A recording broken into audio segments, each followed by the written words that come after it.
You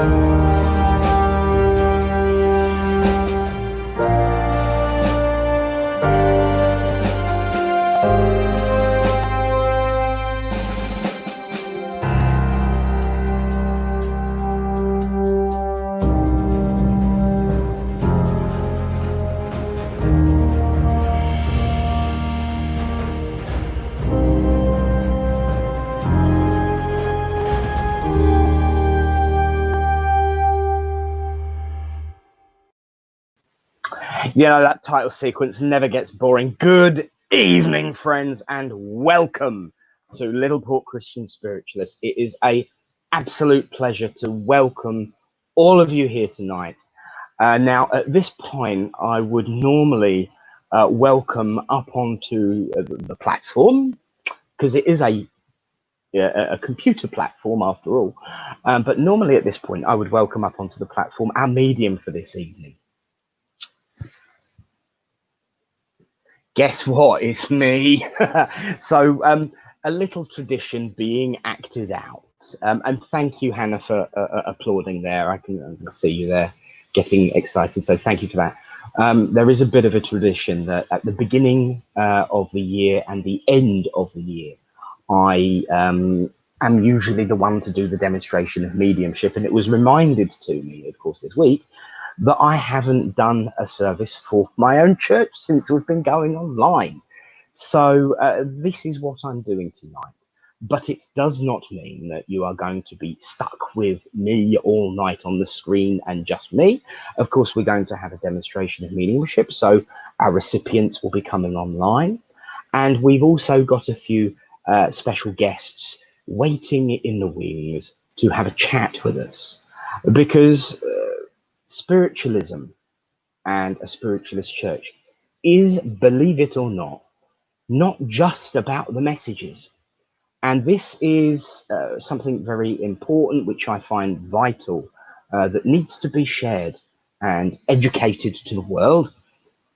We're not just about the messages. Yes, the core of our way of life is proving survival. And the core of that proof of survival is the messages. So they are a fundamental, vital aspect of our way of life. But it's also about coming together. It's about communing with spirit in not just mediumship in the form of messages, but also of healing, of philosophy, of love and compassion. And I'll be perfectly honest, one of the things that I miss the most about going to church every Thursday night is the chats over tea, coffee, and jammy dodgers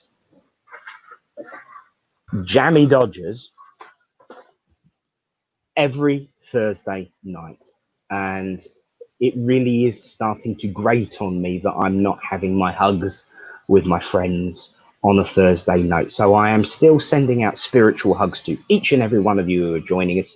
So thank you for coming along. And so without further ado, let us open our service, as always, in prayer. As we join together and say, Great Spirit, Father, Mother, God, we thank you for the opportunity to come together as friends, to unite under your banner of love and hope and friendship, that we may find the truth that life is eternal, and that the proof of survival will give us the strength, the courage, and the upliftment to live our lives each day, so that we may be ready soon, dear Lord, to come together again in the physical and unite and come together in love. And so, dear Lord, I place this service in your care and keeping, and make the statement on behalf of all those watching that everything I do will be in the name of love, in the name of truth, and in the name of light. Amen. Well, friends, a little announcement to make. And I always say that spiritualist churches have a bit of a theme. And the first announcement I would like to make, because what's the point of doing this if I can't make use of it for a little bit of personal fun? A few days ago, it was my niece's birthday. And so, Tiffany, I hope you had a wonderful day. I'm sorry I didn't get to see you, but you know, with all what's going on. Interestingly enough, at the end of the month, her daughter, my great niece, Yes, believe it or not, I am old enough to have a great niece. My great niece will be 1. So Gracie, if you're watching, I will make an announcement. Now, it's funny we should be talking about birthdays, because this week has a very interesting day. In actual fact, I think there's a very special day coming up for someone down in the studio who wants to come and speak to us. And she's shaking her head. Yes, I can still see you. Somebody's got a very special day coming up tomorrow. So, ladies and gentlemen and friends, please welcome up onto the platform. You get to see someone other than my ugly mug for a few minutes. Welcome our principal minister and my very, very good friend. Give it up for Reverend Lynn Gibb Deswall. Thank you, Nick. Now, would you like me to turn off my speaker? No. I will mute you when I'm speaking, and then we will have a small pause, and then when that small pause is finished, I'll wave at you, and then you start speaking, and that way we won't have too much feedback until I get you your microphone. And then do I... Over to you. Oh, right. Well, good evening, everybody, and welcome to the Littleport Christian Spiritualists. And of course, we're all online at the moment, which is wonderful. What I thought I might speak to you about this evening is the clue is in our title, because Littleport is the largest village in England, only because of the area of fields that surround it. And the fact is that we are renowned for having riots, amongst other things. We also were the chief hemp growers in the 19th century. And most of the inhabitants here in Littleport spent most of their time stoned, as we would call it these days. Nobody raided anybody, because the fact is that the people needed that in order to do the heavy work that they did, and particularly to keep their children a bit quiet while the mothers were off in the fields, working and stuff like that. So there was a reason for it. Nevertheless, yes, it was known really as the sort of hemp capital, as it were. So that's Littleport for you. And of course, in 1816, the inhabitants also rioted against the conditions they were expected to live in. So we're not strangers to dissent here in Littleport, although it's a beautiful English village. Now, the other thing is Christian, which we are. We follow the example, or we try to follow the example and teachings of Jesus Christ, who we accept as our Lord and Saviour and the light of the world. That will bring me on in a minute to somebody I want to talk about. And then the third one is spiritualists, which, as you know, Reverend Nick has mentioned, we believe in life after death, life after life. We believe in eternal life. We also avow that all human life is eternal, that we all of us who are born here on the earth are able to live on after the physical transition that we call death. Death to this life, born into another life. And so there you are, you've got the 3 words. Now, what I wanted to speak about was the terrible trouble that we're having at the moment, both in England and spread here from America, from the USA. Littleport itself has got links with America, because the founder of the Harley-Davidson motorbike company actually came from here.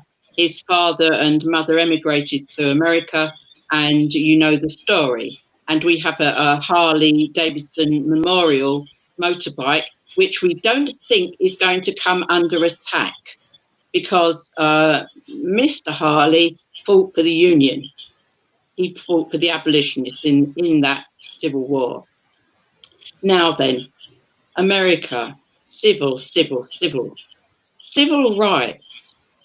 we are having great problems over here with people who think that they are upholding and fighting for civil rights of the black and ethnic minority people who are living here in this country and mirroring in a way that which is going on in America. Of course, the people in America have a very different history from England, particularly because they separated from us. They were a colony, and they separated up by dint of war, and they established their own laws and constitution and everything, and they were a slave-holding country when they fought the War of Independence.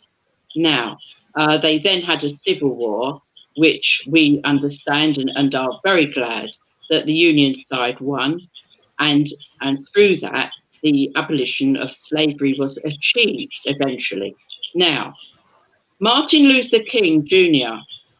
was in the forefront of the fight for civil rights for those Black Americans, as they were called then, people who were descendants as well from those forced slaves. And he was also a Christian, and he was a preacher. And the last words that he said, the last recorded words that he said, was to his friend Ben Branch, who was going to play. And he said, "Don't forget, take my hand, precious Lord, and play it real pretty." And he walked out and he was shot. And he was killed on April the 4th, 1968. And he was born January 15th, 1929. That made him 39 years of age only. Now, the fact is this, that he is renowned for wonderful quotations. Remember, he was a devout Christian, and he lived by that. And Christian values is what we care about ourselves here at the Littleport Christian Spiritualists, and the knowledge of the Spirit. And he said this about the past. Now, history has been dredged up, and statues are being demolished or taken away, and all sorts of things. And the rights and wrongs of that are not for us to discuss. But he said this: the past is prophetic in that it asserts loudly that wars are poor chisels for carving out peaceful tomorrows. Well, of course, you know, those carvings are a matter of dispute at the moment, and it's causing a lot of problems. And he also said the limitation of riots, moral questions aside, is that they cannot win, and their participants know it. Hence, rioting is not revolutionary, but reactionary, because it invites defeat. It involves an emotional catharsis, but it must be followed by a sense of futility. So he said, it really is futile to behave in the way that so many people have been behaving. We've witnessed that, and we're concerned that it continues and spreads. But this is an American man talking to us now, and through me, if you like, we're all messengers of the Spirit in whichever way it comes, and we're all prompted in whichever way it comes. And I was prompted this evening to just say a few words, and I felt very strongly that the words of Martin Luther King Jr. would be most appropriate for this time, because, you know, with all the strife and turmoil and division that's being sown here, we all need to know that we are indeed all of the one Spirit and the Great Spirit, and it doesn't matter what colour we are. And as Martin Luther King himself said, he who is devoid of the power to forgive is devoid of the power to love. And of course, we must love each other, and loving each other is not assaulting each other and beating each other up for any reason whatsoever that we deign to decide. You know, peaceful protest is what Martin Luther King was all about. And I believe that he was a great American leader. Yes, and he was black. It was important to him that he was also a descendant of those slaves. But he would have wanted also for me to perhaps say this. What he said was that if we are to have peace on earth, Our loyalties must transcend our race, our tribe, our class, and our nation. And this means we must develop a world perspective. So here we are talking about somebody who will be looking down, as is the popular idea, that people look down from heaven, and we know he is in a heavenly realm, but he is with us and his spirit moves about with us, and we ask that that spirit of love envelop all of those who are involved at the moment in this terrible strife. And may I leave you with the words of Isaiah. If you're interested to look, it's in Isaiah chapter 43, verse 2. And Isaiah said, "When you go through deep waters, I will be with you. When you go through rivers of difficulty, you will not drown. When you walk through the fire of oppression, you will not be burned up. The flames will not consume you."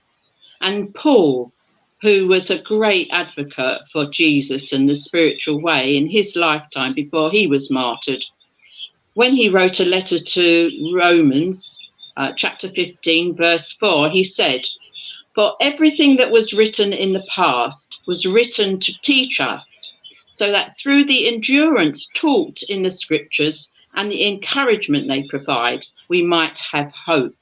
I know that Martin Luther King Jr. would endorse that wholeheartedly.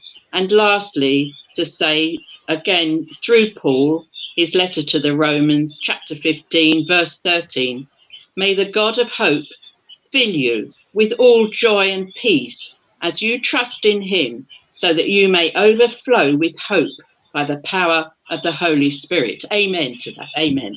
God bless you all. Now, for the sake of echo, I am briefly muting you, Lynn, but it's not going to last. It never does. But I would like to say thank you for that. And absolutely. And I know over the last week or so, we have been discussing the situation between us.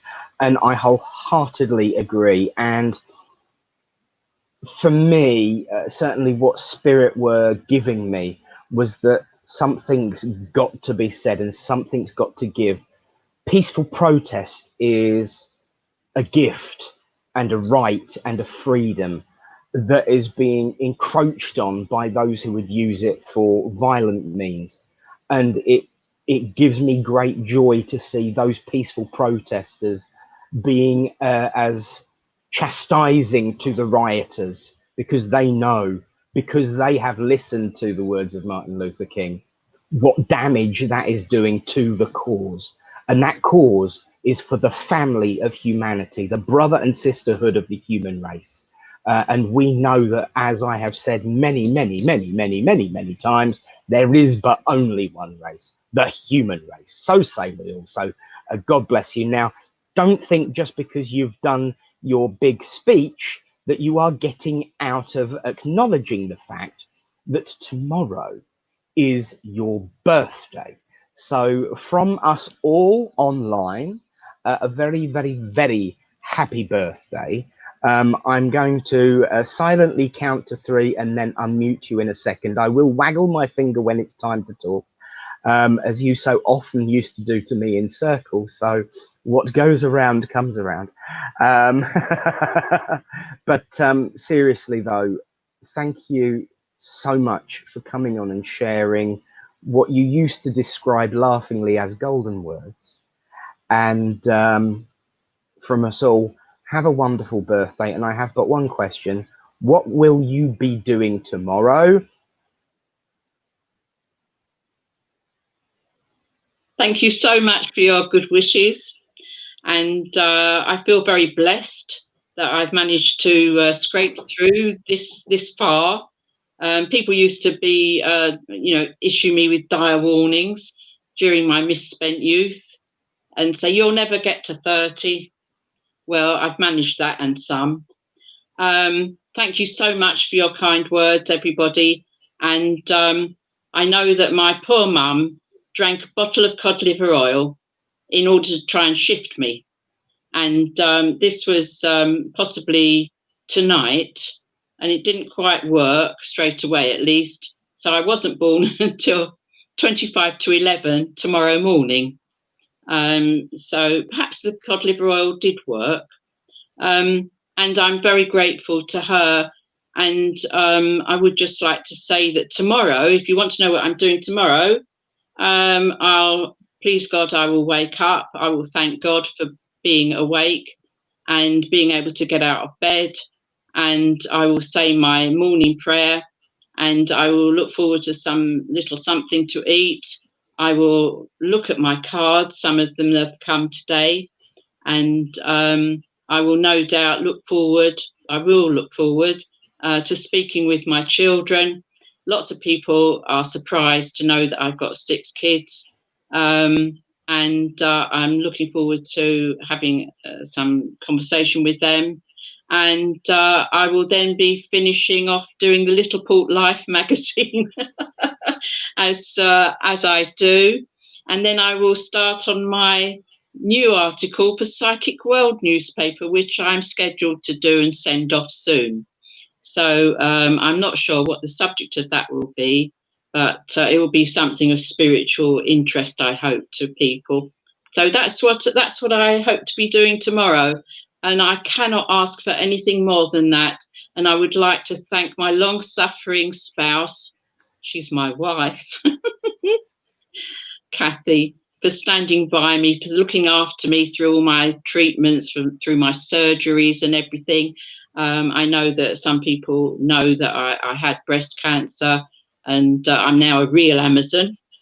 And, I would just like to thank all my friends, the people in this village who've been wonderful, and the people in the church who've also been wonderful. I'm now beginning to sound like one of those Oscar winners. You're all wonderful. Thank you so much. And your policemen are wonderful. And that I really believe. And thank you so much for inviting me to talk tonight, because this church and this new spiritualist society, this new Christian spiritualist society, is very important to me and part of my world. Thank you. Thank you, Lynn, and from all of us. And I can see rounds of applause going on downstairs. Not that you'd believe me, and not that anyone would believe me that she's doing really well for 39. I'm so glad I muted you for that. I'm going to suffer for that when I swing by tomorrow. So do stay on with us, Lynn. We'll have you back up for the closing prayer as always. But for now, God bless you, my love, and we will see you soon. Well, friends, moving swiftly on, there is a gentleman sitting, waiting in the wings, ready to give us a reading. So let's bring him on up. Reverend Alan, can you hear us? Yes, I can, Nick. No problem. Good evening, everybody. Good evening. This is my second choice of today. The first choice was deemed... we will actually talk about that, Alan. We will actually talk about that. Yeah. Anyway, I thought I would sort of add a bit of my warped sense of humour. Please do not fret too much, Nick, because it will not be anywhere near like the guitar. However, it's called A Little Further, and it's by Burton Braley.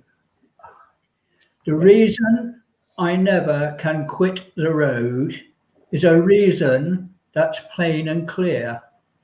It's because no matter where I may stop and whether it's far or near, there's a place beyond the place I am, wherever I may be at, and then beyond is a place beyond and a world beyond all that. As long as a man has eyes to see and a brain that wants to know, I figure there's things he's bound to miss if he doesn't go on and go. For there's always a place beyond the place I happen to hang my hat, and another place beyond that place and a world beyond all that. There's some folks stay in a single spot or a town of which they are fond and never worry a little bit at the thought of a place beyond. For there's a sort of kind of urge that's burning with my breast to go and go till the end of life, and when I've left it flat, go on beyond, a place beyond, to the universe after that. Thank you. Bless you. Thank you, Alan. And an excellent second choice. And I have to say, it's absolutely appropriate, and especially since Lynn was referring to the fact that this was the hemp empire capital of the universe at one point. Absolutely, yeah. In actual fact, I lived for a long time. When I was ordained, I lived in Hempfield Road. But the funny part is that the place beyond the place beyond the place beyond all that certainly would have been found when one was partaking of. I would just like, yeah. as well as thanking you for that, I would like to just reference, and I was going to mention, because I think it's something important, our discussions earlier about your first reading, because as much as most of the words are beautiful, Yes. there is a few phrases that you had concerns of and brought to me, which is absolutely right. Yeah. What you don't know is that I've been transferring Reverend Lynn's website from one domain to another for her this week. So I've been rereading every single article. She sits there laughing there hysterically, but I was rereading them, every single one that I transferred. And she did one about hymns, and of course the importance of hymns. And the reason hymns are important is because they reflect our spirituality. Now, although there's nothing on her website about this, I do remember back in the day she wrote an article about pop songs, and this was a very hotly debated and contested topic.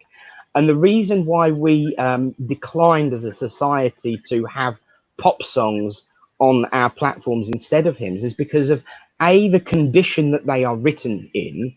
At the end of the day, no matter how meaningful they are to the person writing them, their general cause and intent is that they are writing them so they can make a lot of money.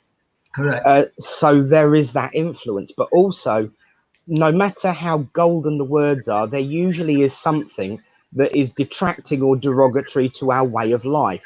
Now, the message behind John Lennon's Imagine is a beautiful message.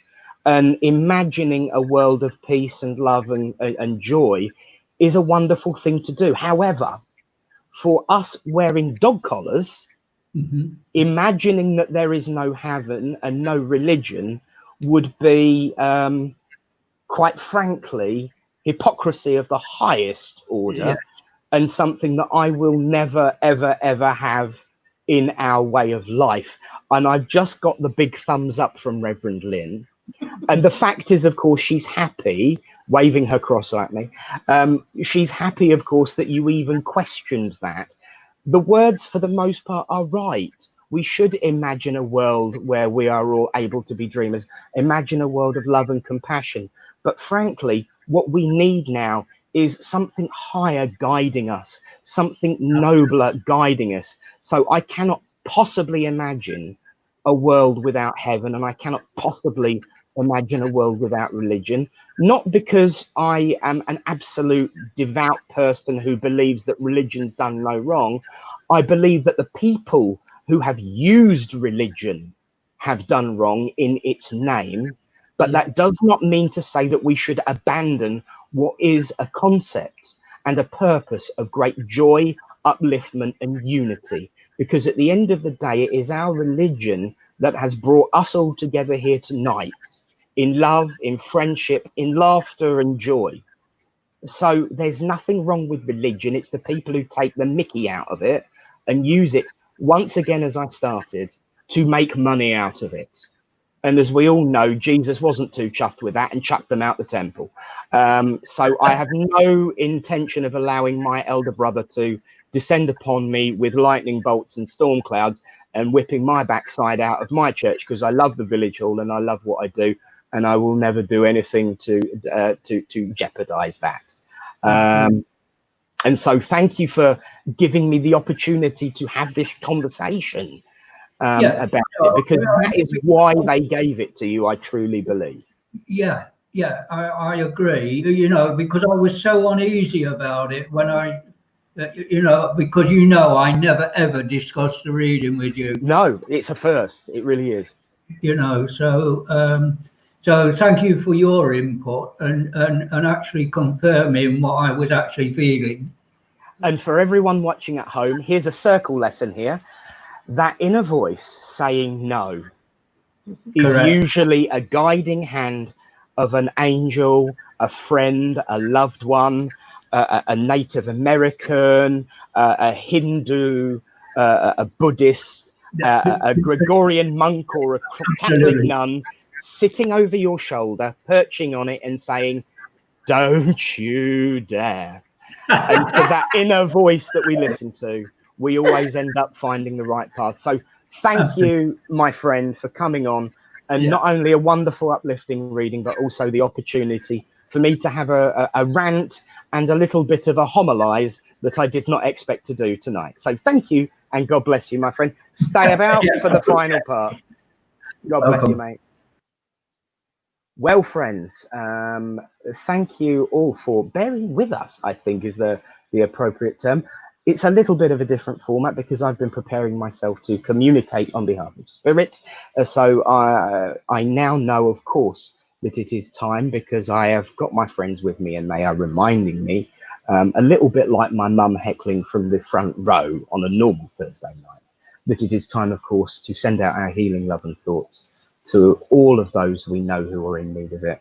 On a personal note, a friend of mine, Cheryl, please send healing to her.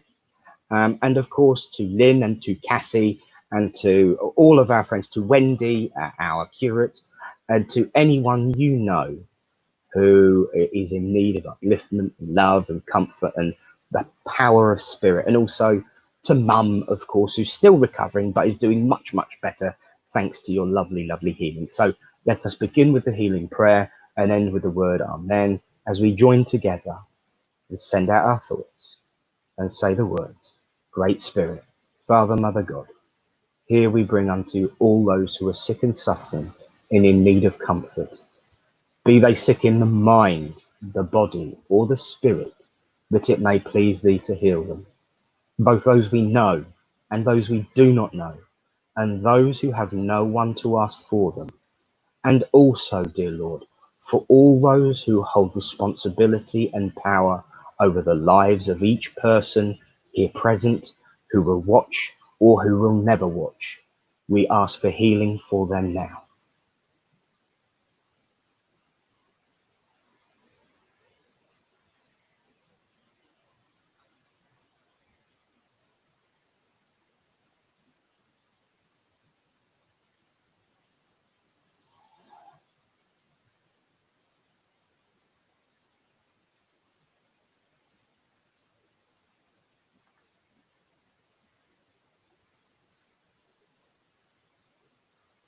Amen.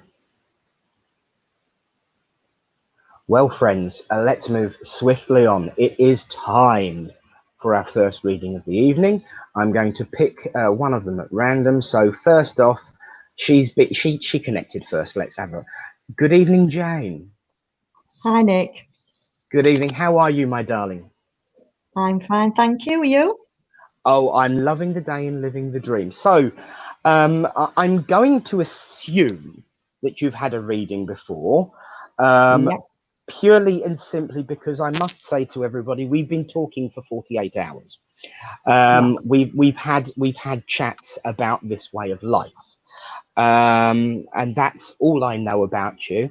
I don't know where you are, who you are, or where you come from, as they say on the game shows, and I'm not going to ask, because it's my job to find out on behalf of everyone watching, but mostly yourself and the world of spirit, a little bit about those that are watching over you and what's going on for you. So It's a magic word for me. It's a tradition. So may I come to you, madam? You may. Thank you. Just because the platform's not in front of me, it doesn't mean to say that I can't do things as by the book, especially with my bosses watching. So thank you. As I make the link, I'm instantly made aware of this deep and actually very spiritually religious connection for you, in the sense of, thank you, I've got this lady here who was absolutely riveted by Lynn's speech, her address, her homily, almost as though this is the words that she was giving, the way she was speaking, certainly the quoting chapter and verse from time to time, would have been something that she would have been absolutely into and passionate about. And I do feel very motherly, grandmotherly with this lady. So although I know that you're into this way of life, I don't think necessarily she would have been. In actual fact, I think she might have been doing that to you in her physical life, as if to say you are one naughty girl. Would you understand a mother? I feel a little bit further back than mum. There's a bit of a distance with that motherly feeling. So I want to say it's either grandmother or a mother that you had difficulties with, or was great distance physically between you. Probably great grandmother, if any. The wagging of the finger is important. This is, she didn't bang her fist. When she spoke and she was making a point, she pointed, and she was making her point upwards. Everything this lady did was deliberate, was precise, was she was a control freak. Let's be honest, there's no doubt about it. She was the one who was making sure that I was doing things by the book when I first connected. So I do feel that you're, so I obviously don't know you personally very well, but I'm being given that you have this extreme sense of order and organization that you get from her. Would you understand that? Because what she is trying to get across to you is that even though she would have waggled her finger at you, she's not anymore, because she's seen the truth.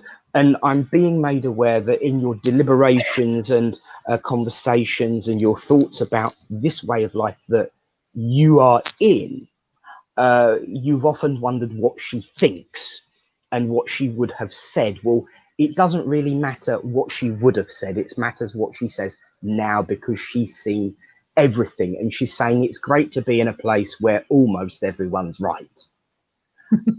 Because that's quite satisfying to her. She loved being right. She loved being right. There's nothing more she liked than being listened to than being right, because she did love to hold court. I'm very much aware that I would usually pause to allow someone to answer whether they understood the information. I didn't, because she wasn't really engaging in conversation. It was for her a speech. It was always her getting on her soapbox and having her say. She did not care who she offended. She did not care who she pleased. All that mattered to her was that, in her view, the truth was where it needed to be. And I do feel that you are very much the same like that as well. And I'm reminded of the poem Desert, and I've been reminded of it all night. No surprise that it comes out in the first message. The poem Desiderata. Go placidly amongst the noise, and she had false teeth, definitely. Go placidly amongst the noise and haste, and know what peace there may be in silence. But for her, it was everyone else's silence, so she could get her word in. You understand that, don't you? Yeah. Because I do feel that you lot of, she says, I don't feel that she's telling me, you lot always used to take the mickey out of me when you thought that I couldn't hear you. Well, I could, and I was very much aware, but I also know that it was done not in an unkind way, but out of passion and love. And for that, I am ever grateful, because you only poke happy fun at the people you love. And she says, I never heard a bad word. They were quite a few. Oh, she said, there was quite a few good ones, actually. And she does throw a little bit of humor into that. What she wants to Thank you. She's reminding me that I haven't given enough evidence that it's her. So I need to talk to you about a little bit of some of the information she's given me. Thank you. I'm seeing very much around you. Do you or have you ever lived where you could sit and just stare out into the sea? Yeah. And she's showing me you staring into the sea. And you Yeah. used to get mesmerized by that.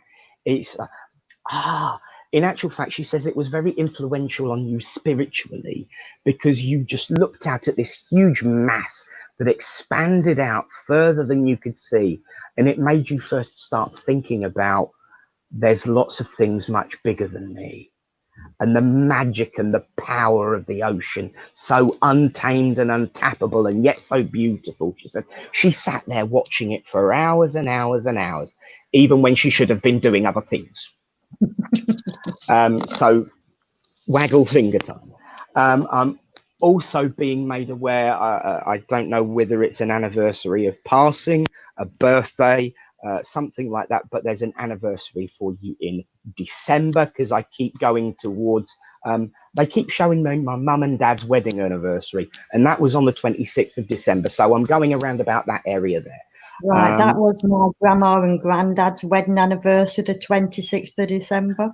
Oh, wonderful. So there you are. You see, they're making use of my own thoughts to project onto you an anniversary.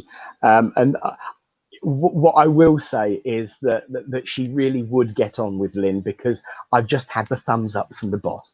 And, you know, those two would have got on like a house on fire.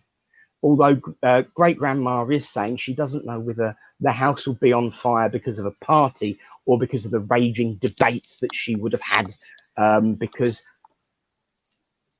even people she agreed with, she would get very heated with. Would you understand that? She would labour the point. It's almost as though even if you agreed with her, you still got the full SP. Sometimes and she's saying the reason is because sometimes she knows that you and others would just agree with her in the hope of getting a little bit of peace, but she knew that and wasn't going to give you any chance or quarter. But I do feel such huge passion for what it is you are doing, because as I said right at the beginning, her first acknowledgement is that she has seen the truth. Now, I am very much aware that we have been discussing this way of life over the last few days, but from what she's giving me, I actually think you've been fibbing to me a little bit, because I think you've been in this way of life and done an awful lot more than you've been letting on. And that in actual fact, if anyone should be seeking advice, it should be others of you, and that all your problem is an awful lot of confidence, and even more frustrating to her is that you've got this such a wealth of knowledge, and every time you've asked me a question, every time I've given you a response, you've sat there and thought, well, yeah, I knew that, really. I kind of agree with that. I guess I kind of had that idea in the first place. You were just seeking confirmation, when in actual fact, what she's telling me is that you should be a lot more confident in your own thoughts and feelings. You're not the only one, and that you should just get on with it. Would you understand that, dear? And this is something she would have done, because although I'm not as animated as I usually am on the platform, standing up and prancing about like an absolute loon, which she's very pleased about, I will add, as are quite a few others. When she was making a point, she would do this. Understand? And she wants to get in your face and say, you know what I'm talking about, don't you? You do. And the head would go on the side, and she'd get very, very animated. So why she should tell me off about it, I don't know, so stop. But such huge support for you and with you for everything that you're doing and everything that you will do. And there's something about something that you should be wearing around your wrist. there's something that you're supposed to be wearing around your wrist, which you are not. Either that or you've recently put it on, because you know what time's like. Yeah, I had it on, took it off for work and put it back on. Ah, good. See, she's just acknowledging that she's watching you and saying, fair dues, but I would have still kept it on myself and just told them what to do. I very much, yeah. And we should always acknowledge that the advice of spirit is no greater or less when they're coming through in this way than the advice they would have given on the earth plane. So they don't always understand policy and principle. And as someone who enforces a jewelry policy, I'm with you in my other place of work. But such huge compassion and love for you, huge support, but get on with it. As I say that, she's just reminding you that although am I to understand correctly that you love spring? That yes. Spring's your favourite part of the year. She says, yes, it might have gone, but there's another one coming in less than a year. So stop whittering about it and enjoy the space between. With that, she gives you a huge bunch of daffs, and I'll say, God bless you, and hope that was okay for you. Yeah, that was lovely. Thank you. God bless to you, and God bless from great grandma, and I'll no doubt speak to you soon. Okay. God bless, darling. Bye. Thank you for coming on. Bye, bye, bye. Well, friends, we shall move but swiftly on to my next recipient, and here she is. Come on up, Dala. Yeah, hi. Hello, my lovely. How are you? I'm good, thank you. Are you? Yes, all I can say is long time no see. I know, I've been busy. Well, you should be ashamed. You should be resting. I get the feeling where this is going. Okay, so once again, tradition, my own little rules. May I come to you, madam? You certainly can, thank you. I know we've thank you. We've already dealt with that by the fact that you've accepted the code and come online, but so many things are about how we feel about doing things. In actual fact, it goes back to what I was saying about religion. Religion is but a way of all coming together and doing things together in a way that we feel is acceptable and comfortable, and for good and for the right reasons. And so that is the best part of religion. And there's always a reason why I say things as I link in, because you've been doing things recently. This gentleman is, thank you, this gentleman is telling me that you do by rote and for reason because you feel comfortable with it, no matter what any of those of a lower generation might criticize you for. Would you understand? Yeah. Dear, right. So I've got this gentleman. Thank you. I've got this. Oh, hello. I've got a very powerful gentleman coming through. My fingers have instantly swollen. Now I've always thought that I had stubby fingers, but my fingers feel even more stubby. And I do feel that this gentleman would have been very much involved in the land. I don't even know where you started life, my love. So, but I do feel a family connection, and I do feel that he would have been very much involved in growing things. It's not about. There was a bit of engineering involved, but that was also to do with the land. So either it was to do with tractors and combines and machinery and stuff. I should be ashamed of myself for not knowing all of the correct words, considering my grandfather was a farmer. But nonetheless, I'm talking in that kind of field. Would you understand a fatherly, grandfatherly figure coming through of this ilk? He's a bit broader than me, very strong and powerful shoulders, who, yeah, he would have been ready to have given you a ticking off. But also would have been the first person to guard your back. He was also very much the kind of person, he says, all right, I know it's probably not entirely true, but people should respect their elders. And he feels that the grief you're getting from a lower generation, is not respectful, because they should know you well enough to know by now that the reason you do things is because it makes you feel comfortable. Would you understand this going on with you at the moment? Yes, definitely. And would you understand this fatherly, grandfatherly figure as being a grandfatherly, fatherly figure? I think you've got my dad's dad there. Okay. Would you, before you say too much, right,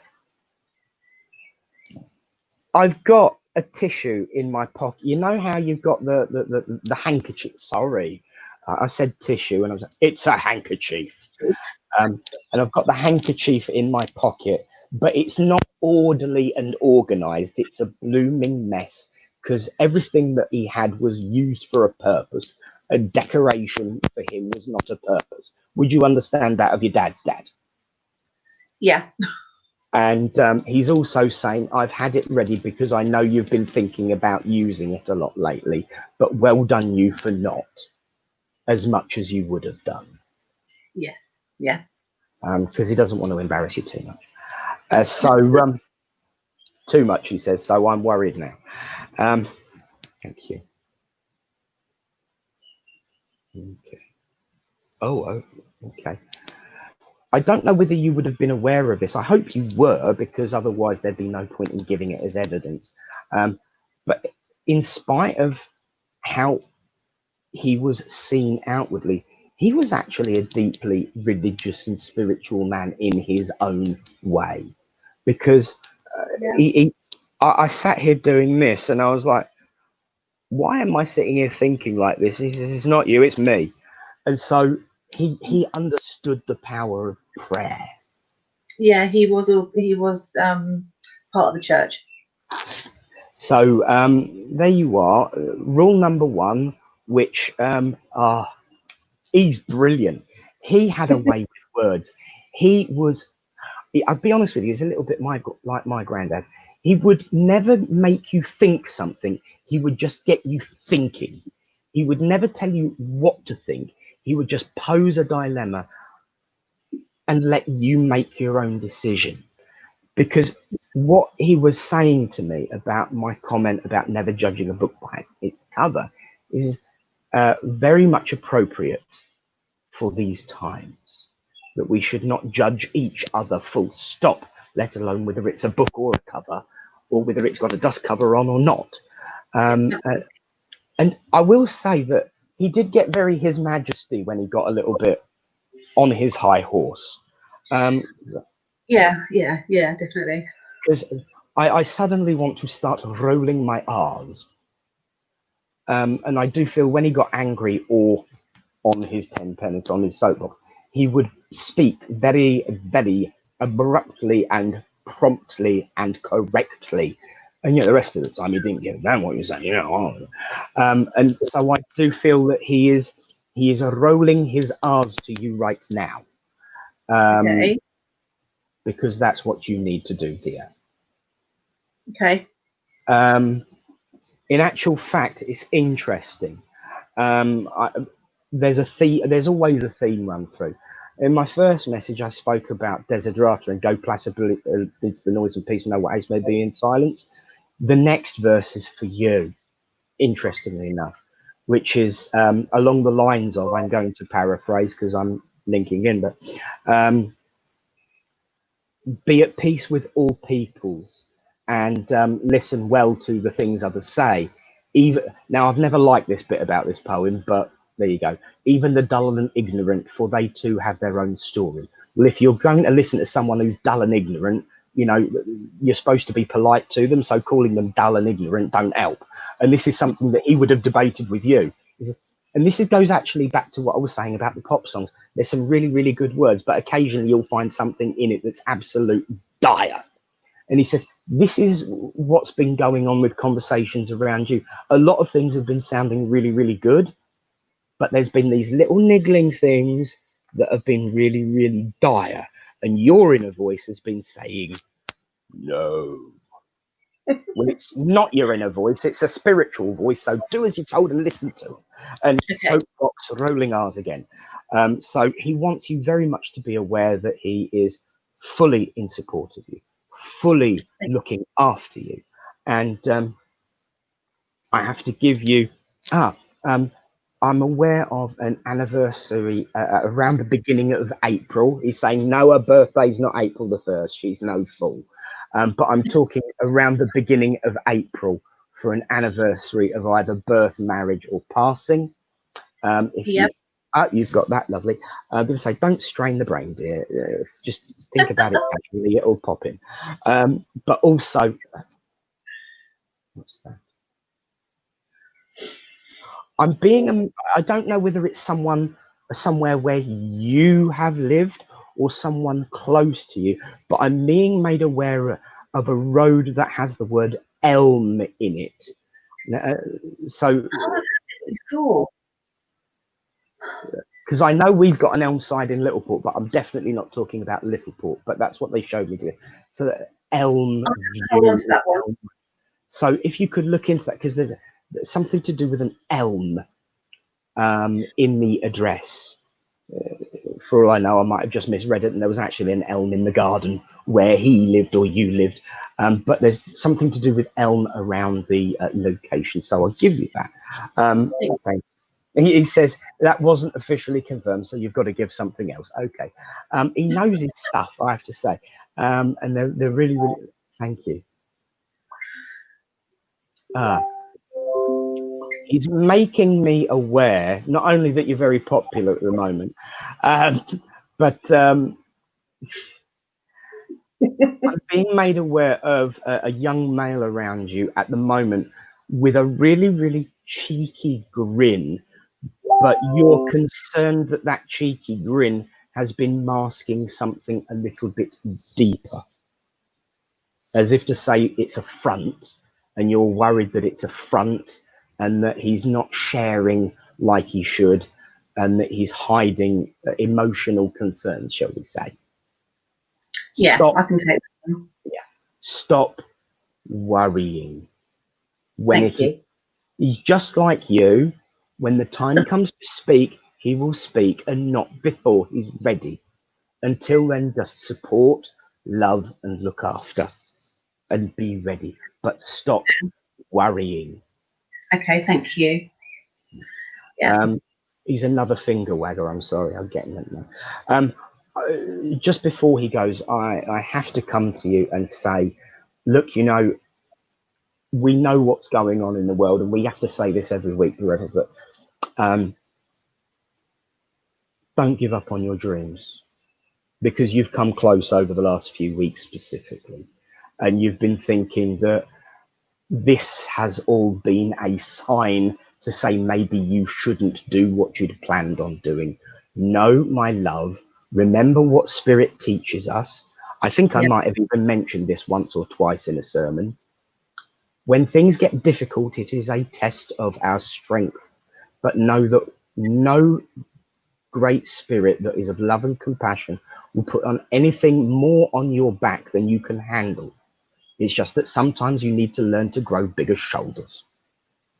And this is what you are doing. So do not give up on yourself or your dreams. Thank you. I'm just on a new adventure. Brilliant. So on that note, my love, I will say God bless and thank you for allowing me to communicate on behalf of this lovely, lovely gentleman who is a steam train of support behind you. And I don't think that I said those words lightly. A steam train of support. And I will say, God bless. Another one with false teeth. God bless you. And I'll bring you back up for the closing. So see you soon, my love. Thank you. God bless. Well, friends, we are fast approaching the end of our service. We've got a special surprise for the end, because I'm very much aware people will probably be absolutely tired of the sound of my voice tonight. So we're going to finish off with something a little bit different. So rather than it being someone's bully special prize, it is everyone's bully special prize. So bringing them up, welcoming them up. Hannah, Samantha, what is it?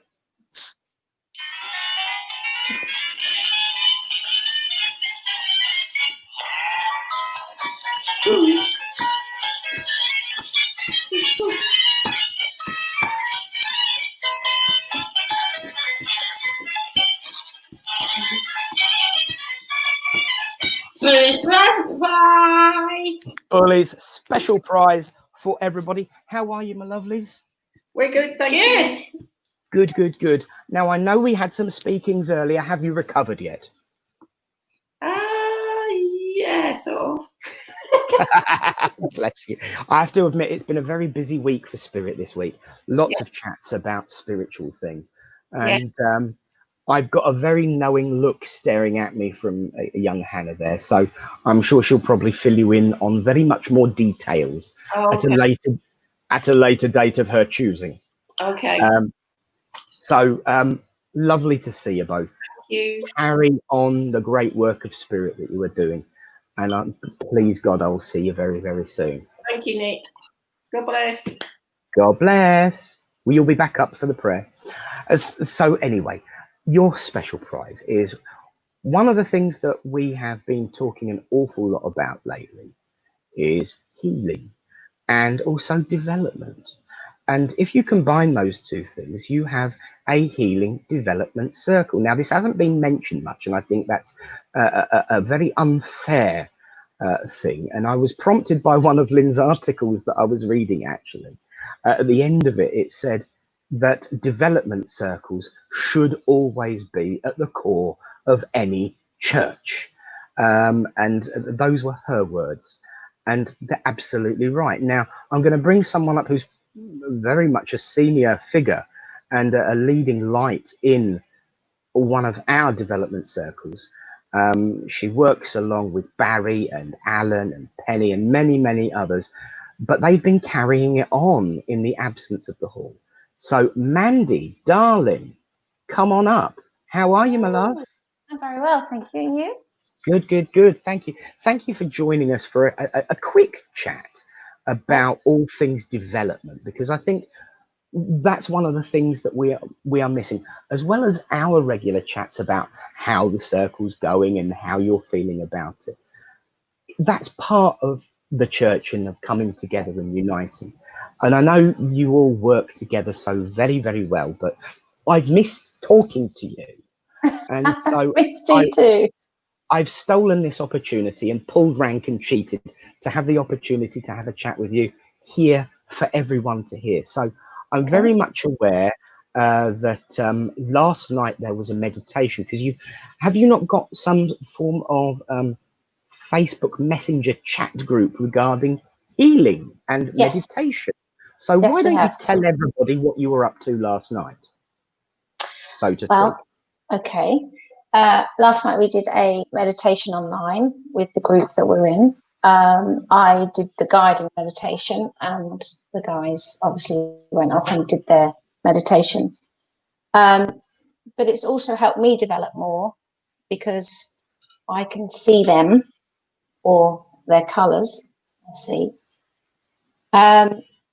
And obviously I can give healing to them at the same time, as well as everyone else.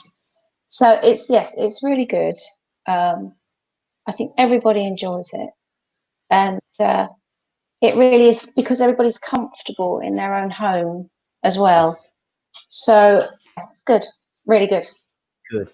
In actual fact, as I sit here looking behind an individual, I see the view that I had when I was in Circle. Although it's not the same building in any way, shape or form, the items that are part of it that forms the home is very much just like us. Our nose, our eyes, our ears, the shape of the way we pull our hair, it's all makes us individual, but also very homely. Yes. And although we all have our quirky differences, so some people have, I don't know, a pink flamingo in the corner of the living room, or a huge crystal chandelier, it still very much makes us an individual. Yeah. But all of those quirks unite us together in our quirky nuttiness. And, you know, I think it's brilliant. And my point is that, you know, so much, certainly before this modern so-called era of spiritualism, home circles were one of the most appropriate locations to develop. So your comment there about feeling comfortable in your own home, absolutely spot on. And, you know, I think people should be taking advantage of the technology and the time that they may or may not have on their hands.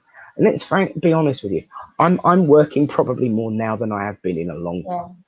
But all that is going on is giving me the opportunity to still work, but rather than having to wait for everybody to clean up and then come home and then find my bed's just there. So if I want to crash out after this, I can.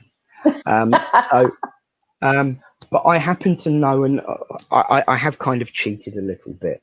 There is a gentleman who, I'm not going to go into too much detail, but you and I both know who he is. And I'm not saying it as a friend or as a medium. I'm saying it because it's true.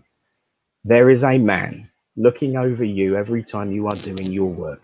You are more and more aware of him watching you every time you do it. And we know that our minister in spirit, our first minister in spirit that ascended, Reverend, and he's going to hate me for that, Reverend George Leahy, is so proud of how far you've come. Thank you. As Thank are we all. Thank you. And so long may your work continue, and long may the work of spirit. Oh, it will. In actual fact, we need to start getting on with your training for something else. You will. And you know, long may it continue, and please, please, please carry on. Definitely. Because you are absolutely spot on. Now, one of the other things we know is a little bit of laughter and upliftment go a long way. So as I bring everybody up for the prayers, you will see that I referenced something in the home that's about to actually pop up again in more ways than one. Good evening, Reverend Lynn. Good evening. Hello, Lynn. Hello, Lynn. Hello, Mandy. I don't just make these things up. I could not resist showing you that Nick was not lying. We have always had this pink flamingo standing in the circle room. There it is. There she is. Lovely. Bless her. So just to prove that, you know, Reverend Nick was not seeing things that he shouldn't. not clairvoyantly seeing the flamingo. It exists. Absolutely. Now, can I ask you something, Lynn? Are you on a different device, or have you moved your camera? Yeah, I moved it to take in the flamingo. God Why? bless the flamingo, because the echo is virtually non-existent. Oh, how strange is that? Doris. Doris Stokes is behind me. Look. There you are. Yes. Yes. Doris Stokes. Right. She's Just there. Yes, we have all sorts of strange objects. But I'm perfectly normal. Perfectly normal. And as I said, it's what is so unique and made such a great experience. So thank you for bringing the flamingo back on, Lynn. Do stay on. Personal effort that took as well. Pardon? Very personal. It took great personal effort. I had to use it as a sort of crutch. I did see, in fairness. So actually move it. You should have asked Kathy to put her hands on it. Kathy is in the bedroom where she has to go to. And on that note, yeah, I will bring everybody else up. But in the meantime, thank you for coming on and sharing what you're doing with everybody, Mandy. And carry on. Thank you. Yeah. Thank you. Well done, Mandy. I must say it was wonderful to listen to you and to know that you're continuing that work. Wonderful. Thank you. And just because I don't always comment doesn't mean I'm not watching. Oh, okay. Alan and Penny, come on up. Samantha and Hannah, come on up. Hi. Jane is unfortunately away from her chair, but so come on up. Well, friends, it is that time of the evening as we join together to give thanks for everything that we've shared. I will say that I did notice in the comments, at the moment, my friend, they are not yours, they are mine. But I will bring you a packet. Thank you. Stephen Rayner, you know, I'll bring you a packet as well.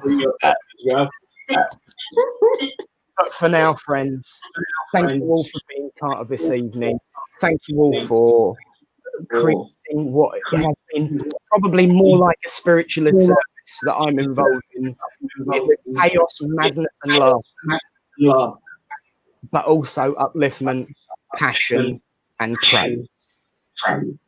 So that's what we will do now as we join together and say, Great Spirit, Father, Mother God, as we join together, give us the strength, the courage, and the passion to live our life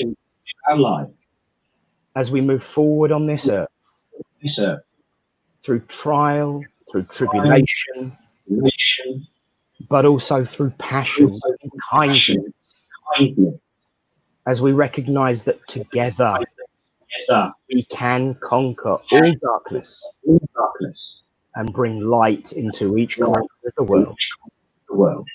So until we meet again, which will as ever be in your name, I ask for a blessing to be placed on each person here present, those that are watching, and those that will watch, and their friends and families they represent. Until we meet again. Amen. Well, my lovelies, it's that time of the evening again. Thank you all for coming along, joining us, and until we meet again, until we have that opportunity to unite in the village hall, this service will continue. Next week, we're back with Tara Rice. I have promised to quite a few people this format will continue even after that. And I also promised a few days ago that I would also try and endeavour to get the bar open for the first night, but only once the final prayer has been given. We will have a big old knees up when we come back together again. The angels won't need to get their knees up because their wings will be a-flapping. So until then... I think he's opening churches up next week, Nick. Sorry? I think he is opening churches up next week. Well, we shall keep our ears to the ground. We shall listen very closely and keep everyone informed. It is, of course, dependent on when village halls are allowed to open and what their balance will be. But when we know, everyone else will know, and we will have one huge heaven of a party. So until then, my friends, God bless you all. And bless you. And stay on